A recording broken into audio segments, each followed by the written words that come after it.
Hello बच्चों, very good morning बेटा। बेटा लास्ट क्लास में मैंने आपको एडमिशन का एक क्वेश्चन भी कराया, उसके ऊपर एक जर्नल भी समझाई। ठीक है ना। यानी जर्नल एंट्री भी मैंने आपको करा दी थी और एडमिशन का एक बड़ा क्वेश्चन भी आपको करा दिया था।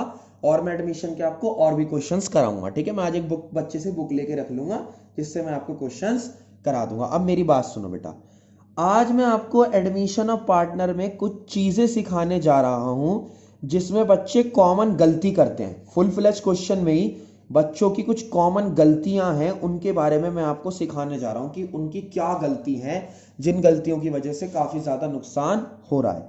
सबसे पहली बात, mistake number one. Mistake number one की मिस्टेक क्या है? बच्चों की सबसे बड़ी मिस्टेक क्या है एडमिशन को सॉल्व करते वक्त की? बच्चे सबसे पहले सबसे बड़ी गलती क्या करते हैं जब वो एडमिशन को सॉल्व करते हैं? ठीक है बेटा, सबसे पहली उनकी गलती है क्वेश्चन में जो प्रीमियम फॉर गुडविल की अमाउंट है, यानी एक मिनट पेन नहीं चल रहा, जो प्रीमियम फॉर गुडविल की अमाउंट है वो क्या नाम है, दो तरीके से निकाली जा सकती है। कभी कभी आपको क्वेश्चन में गुडविल वैल्यूड दे देता है। वैल्यूड मतलब आपको गुडविल वैल्यूड बोलता है ना। और एक बोलता है क्या नाम है, गुडविल वैल्यूड, और एक बोलता है गुडविल ब्रिंग्स। देखो, जब लिखा है क्वेश्चन में ब्रिंग्स मतलब उतने लेकर आ रहा है, तो आपको direct by premium for goodwill इसी अमाउंट को डिवाइड करना है। लेकिन जब गुडविल वैल्यूड कह रहा है तो पहले जो न्यू पार्टनर आया है उसका शेयर निकालना है। जो न्यू पार्टनर आया है उसका शेयर निकालना है। उसका शेयर निकालने के बाद जब उसका शेयर निकल जाए तब बाय प्रीमियम फॉर गुडविल नाम से इसे डालना है। ठीक है बेटा, तो पहली बात तो यह है कि आपको गुडविल वैल्यूड और ब्रिंग्स में कंफ्यूज बिल्कुल भी नहीं होना है। ठीक है, दूसरी बात पे आते हैं। दूसरी बात, अगर क्वेश्चन में ये लिखा हो कि वो गुडविल, अगर या तो सिंपल बात होगी, सिंपल में तो आप बाय प्रीमियम फॉर गुडविल डालोगे डालोगे, तो सिंपल है ही। लेकिन अगर वो लिख दे वहां पर अनेबल टू ब्रिंग, क्या लिख दे, अनेबल टू ब्रिंग, अगर वो पैसा लाने को मतलब पैसा ना ला पाए, तो दो तरीके हैं करने के। लेकिन मैं आपको कौन सा तरीका प्रेफर करूंगा कि आप ना बाय प्रीमियम फॉर गुडविल की जगह आप लिखना by current account. By current account से वो अमाउंट दोनों के बीच में डिवाइड कर देना, और जब बैलेंस शीट बनाओगे, यानी ये तो पार्टनर कैपिटल में आएगा करंट अकाउंट बाय नाम से, जहां पर बाय प्रीमियम फॉर गुडविल आता था उसकी जगह पर बाय करंट अकाउंट आ जाएगा।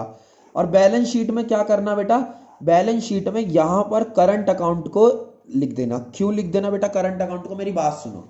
बैलेंस शीट में करंट अकाउंट इसलिए लिखोगे बेटा क्योंकि वो पैसे अभी नहीं ला रहा।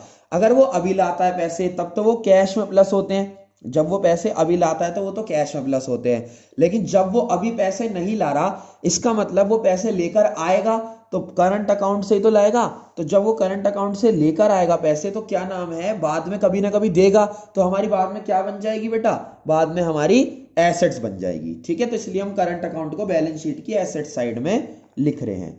एंट्री नंबर 3 पे आते हैं। ठीक है, ये तो दो एंट्रीज थी, करंट अकाउंट और वो वाली। क्वेश्चन में गुडविल के बारे में मैंने पहले ही बताई आपको बात। क्वेश्चन में गुड, देखो ज्यादातर कॉन्सेप्ट गुडविल का ही है। आज मैं आपको गुडविल वाले कॉन्सेप्ट जो एडमिशन में मुश्किल होते हैं वही वाले समझा देता हूं। गुडविल अगर क्वेश्चन में स्पेसिफाइड है, यानी क्वेश्चन में दे रखी है, तब तो बात ही है ही वो, तो जो दे रखी है गुडविल वही लेनी है।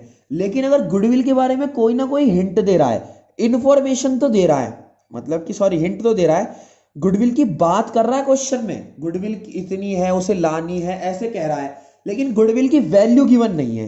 यानी गुडविल की वैल्यू क्वेश्चन में, एडमिशन वाले क्वेश्चन में गिवन नहीं है। वैल्यूड की गुडविल जो वैल्यूड है वो नहीं दे रखी।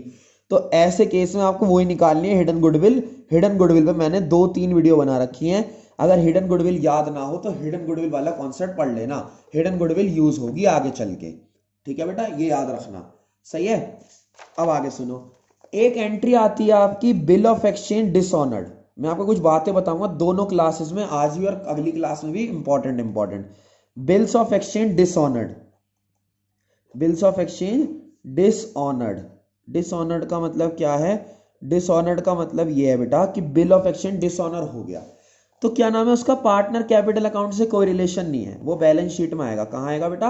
बैलेंस शीट में आएगा। कैसे आएगा? देखो, बिल ऑफ एक्सचेंज डिसऑनर हो गया, इसका मतलब हमारे डेटर्स, या तो अगर डिसऑनर हो जाता, डिसऑनर हुआ है तो हमारे बैंक में पैसे आने थे, यानी बैंक में पैसे आने थे, हमारे पास पैसा आना था। बिल अगर मैच्योर हो जाता ड्यू डेट पे, बिल ऑफ एक्सचेंज का कॉन्सेप्ट है। लेकिन बेटा अगर बिल ऑफ एक्सचेंज मैच्योर नहीं हुआ, बिल ऑफ एक्सचेंज क्या नहीं हुआ, मैच्योर नहीं हुआ, इसका मतलब डेटर्स फिर से बढ़ गए, डेटर्स की अमाउंट फिर से बढ़ गई। तो डेटर्स की अमाउंट तो फिर से बढ़ गई। और बेटा अब ये होता क्या है, ये बिल ना हम ज्यादातर बैंक से डिस्काउंट कराते हैं, तो ये अगर मैच्योर होता तो बैंक में पैसे आते, लेकिन मैच्योर नहीं है तो ये बैंक में से कम हो जाएगा। तो याद रखना बिल ऑफ एक्सचेंज की जो एंट्री है उसका क्या नाम है, रिवैल्यूएशन अकाउंट से कोई रिलेशन नहीं है, वो तो डेटर्स में प्लस हो जाएगी और बैंक में से कम हो जाएगी जब dishonoured and discounted with the bank है। हालांकि इसके और भी कॉन्सेप्ट हैं, वो मैं आपको क्वेश्चन में समझा दूंगा। डिस्काउंटेड विद द बैंक है, ठीक है बेटा। तो आप पहले आज इन कॉन्सेप्ट्स को पूरा करो, नेक्स्ट क्लास में हम और ज्यादा टफ टफ क्वेश्चंस देख लेंगे, ठीक है बेटा। Thank you so much.